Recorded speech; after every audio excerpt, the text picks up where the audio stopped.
السلام عليكم ورحمة الله وبركاته. الحمد لله والصلاة والسلام على رسول الله. أهلا بكم في المعهد الإسلامي السلفي غرب ولاية उत्तर प्रदेश الهند. أسس عام 1982 وهو ينشر الكتاب والسنة تقريبا من 40 سنة في كافة أنحاء هذه الولاية. معكم محمد هاشم محمد يونس، خريج الجامعة الإسلامية بالمدينة المنورة، أستاذ المعهد الإسلامي السلفي. أدخل الآن في المعهد من الباب الرئيسي. كما تشاهدون هذه غرفة حارس الباب، وهذه غرفة الانتظار. أمامكم المبنى الإداري فيه مكاتب لأمور مختلفة.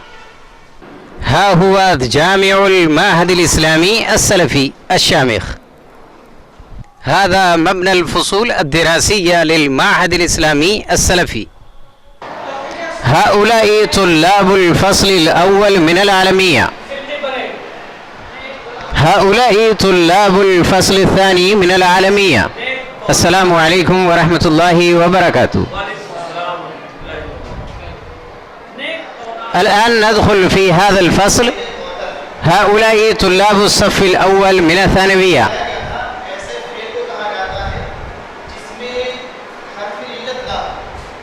تعالوا مع حلقات تحفيظ القرآن الكريم للمعهد الإسلامي السلفي. هذا مختبر الحاسوب للمعهد الإسلامي السلفي. هذه مكتبة عامة للمعهد الإسلامي السلفي. هؤلاء طلاب المعهد الإسلامي السلفي وأولئك أعضاء هيئة التدريس. هذا سكن لطلاب الدراسات الإسلامية. هذا سكن لطلاب تحفيظ القرآن الكريم. هذه غرفة سكنية. هذا السكن لأعضاء هيئة التدريس. هذا السكن لأعضاء هيئة التدريس مع العائلات. هذا مبنى آخر لأعضاء هيئة التدريس مع العائلات. هذا مطعم للمعهد، وبعد ذلك مطبخ. هذا المستشفى الخيري لطلاب المعهد الإسلامي السلفي ولأعضاء هيئة التدريس. هذا مكتب الاستقبال والصيدلية، وكذلك غرفة الطبيب. هذه الغرفة لأعضاء هيئة التدريس. هذا مكتب العميد.